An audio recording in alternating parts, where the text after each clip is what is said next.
एक लड़का होता है रितेश।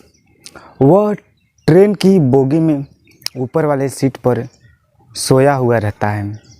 ट्रेन कुछ आगे जाने के बाद एक स्टेशन पर रुक जाती है। वह ट्रेन उस स्टेशन पर कुछ वक्त रुकने के बाद वहां से चल देती है। जैसे ही ट्रेन वहां से चल देती है, जो रितेश रहता है उसकी आंख खुल जाती है। जैसे ही उसकी आंख खुलती है, वह अपने चारों तरफ देखने लगता है। तभी उसकी नज़र नीचे वाली सीट पर बैठी हुई एक स्त्री होती है जिसका नाम रिया होता है, उस पर पड़ जाती है।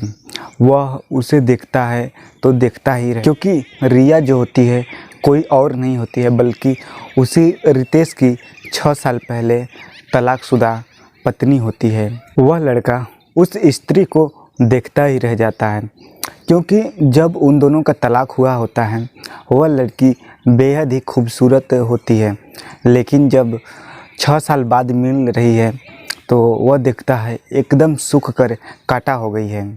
वह स्त्री बेहद ही सस्ती साड़ी पहनकर एकदम गुमसुम उदास बैठी होती है। कुछ देर जो रितेश होता है उसे देखता है, फिर वह स्त्री भी रितेश को देखती है और देखने के बाद वह खिड़की की तरफ अपना मुख करके बाहर देखने लगती है। रितेश अपनी पत्नी, तलाकशुदा जो पत्नी होती है, उसे कुछ देर देखने के बाद ऊपर वाली सीट से नीचे आता है तो उसके जो लड़की होती है रिया, उसके बगल में एक लड़का बैठा होता है। उससे रितेश कहता है, भाई साहब आप ऊपर वाली सीट पे चले जाइए। वह लड़का भी चुपचाप ऊपर वाले सीट पर चला जाता है। उसके बाद रितेश अपनी पत्नी के बगल वाली सीट पर बैठ जाता है और पूछता है, आपने अपनी हालत एक कैसी बना रखी है। उसके बाद कुछ देर बाद वह लड़का रितेश अपनी पत्नी रिया से पूछता है कि क्या तुमने शादी कर ली। तो वह लड़की सर हिलाते हुए कहती है कि नहीं। फिर उसके बाद वह लड़की भी पूछती है, क्या आपने अभी तक शादी की। तो वह लड़का भी सर हिलाते हुए नहीं का जवाब दे देता है। रितेश रिया से पूछता है कि तुम इस दशा में कहाँ जा रही हो। तो रिया बताती है कि मेरी माँ इस वक्त कानपुर में रहती है और उसका देखभाल करने वाला कोई नहीं है, इसलिए मैं अपनी माँ की देखभाल करने के लिए कानपुर जा रही हूँ। और रिया रितेश से पूछती है कि आप कहाँ जा रहे हैं। और रितेश भी कहता है कि मैं भी एक काम के सिलसिले में कानपुर ही जा रहा हूँ। उन दोनों के बातों का सिलसिला चलता रहता है। तभी वहाँ पर एक कुल्फ़ी बेचने वाला आता है। रितेश उसे अपने पास बुलाता है और रिया से पूछता है, क्या आप कुल्फ़ी लेंगी।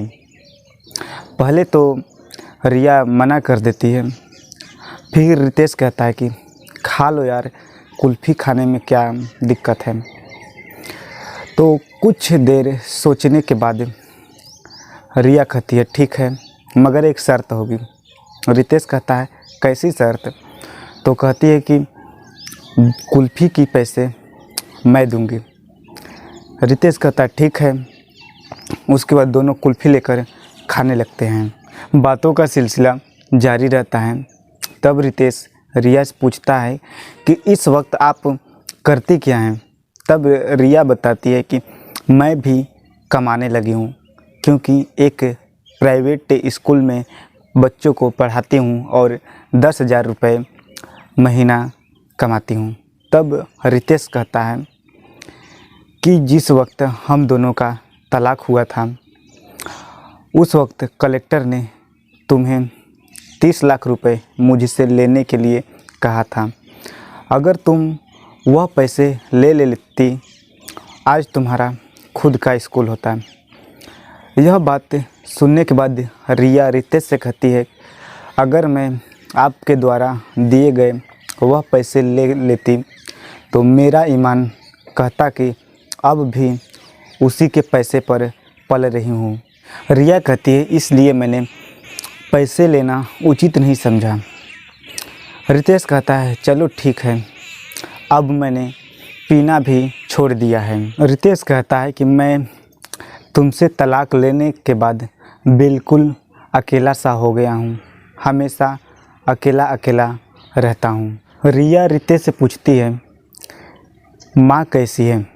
तो रितेश बताता है कि माँ हर रोज़ मुझसे कहा करती थी कि बहू को मायके से घर ले आओ, पर माँ को कहाँ मालूम था कि तलाक होने के बाद जो लड़की होती है वह अपने ससुराल नहीं जा सकती है। तुम्हारी चिंता करते करते माँ इस दुनिया से चल बसी।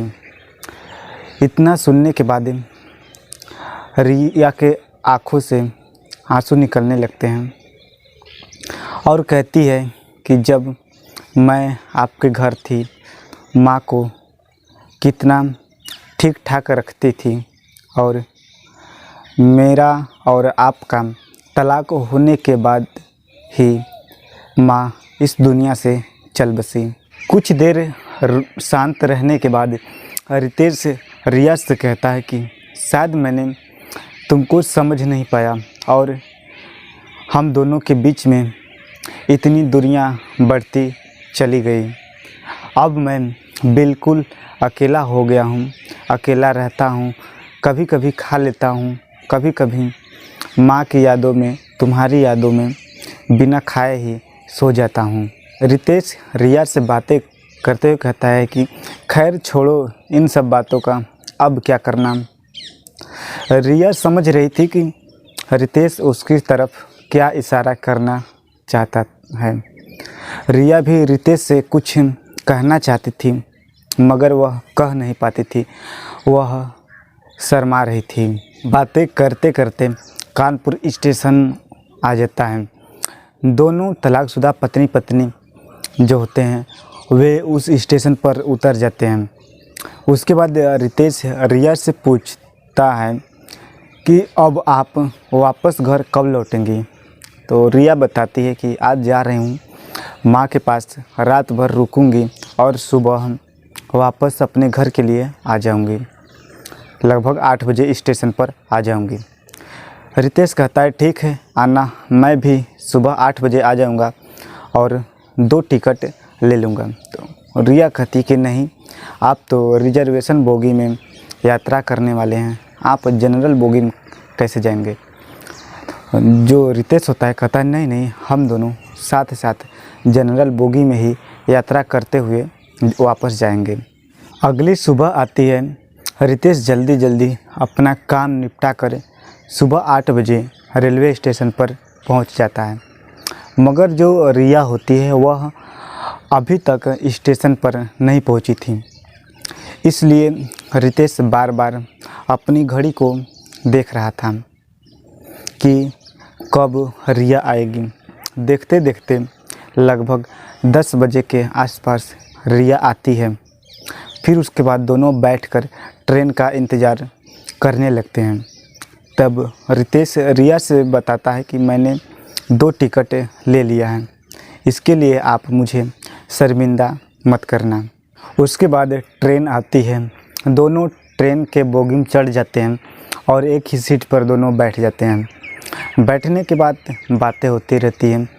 रितेश रिया से पूछता है कि अब तुम्हारी माँ कैसी है? रिया बताती है कि माँ की तबीयत में अब पहले से बहुत ज़्यादा सुधार है। उसके बाद रितेश बताता है कि मैंने अब पीना भी छोड़ दिया है, किसी को परेशान नहीं करता, किसी को तकलीफ़ भी नहीं देता। तब रिया कहती है अगर आपने मेरी यही बात 6 साल पहले मान ली होती तो शायद आज हम दोनों एक साथ होते, क्योंकि जब हम दोनों का तलाक नहीं हुआ था तो मैं आपको बार बार समझा रही थी कि आप ये सब पीना और नशा करना छोड़ दीजिए, मगर आपने मेरी एक भी बात नहीं मानी। आपके चलते मेरा 2 बार गर्भपात भी हुआ, वरना आज हमारे पास 2 बच्चे होते। यह बातें सुनकर रितेश काफ़ी दुखी होता है। वह उसे अपनी गलती का बहुत ही दुख होता है। उसके बाद रिया रितेश के कंधे पर अपना सर रख के फूट फूट कर रोती है। कुछ देर बाद रिया का स्टेशन आ जाता है जहां उसे उतरना है। तब रितेश कहता है कि अब आपका स्टेशन आ गया है, अब यहां से आप अपने घर चली जाएंगी। हम दोनों का शायद साथ यहीं तक था। तब रिया कहती कि नहीं, मुझे अब मायके नहीं जाना, मुझे अपने भाइयों के पास नहीं रहना, क्योंकि मुझे अब अपने ससुराल जाना है। मैं आपसे अब एक पल भी दूर नहीं रह पाऊँगी। उसके बाद जहाँ रितेश को उतरना होता है, जिस स्टेशन पर, वहाँ पर दोनों उतरते हैं और रितेश सीधे वहाँ से जाता है एक मंदिर में। फिर दूसरी बार रिया से 6 साल बाद दूसरी बार शादी करता है और उसे अपने साथ लेकर अपने घर चला जाता है और फिर से खुशी खुशी दोनों लोग अपनी नई ज़िंदगी की शुरुआत करते हैं। दोस्तों, इस कहानी को सुनाने का उद्देश्य किसी को परेशान करना नहीं, किसी को तकलीफ़ देना नहीं, बल्कि आपको जागरूक करना है, सचेत करना है कि जो नशा होता है, दारू होता है, उसके कारण बहुत सारी जो जोड़ियां होती है, परिवार हो रहे हैं, टूट रहे हैं इस समय। इसलिए समय रहते हुए अपने परिवार को समझ लेने में ही भलाई है। दोस्तों, अगर यह कहानी आपको अच्छी लगी हो तो वीडियो को एक लाइक और चैनल को सब्सक्राइब कर लीजिएगा, ताकि हमारा भी हौसला बढ़ता रहे।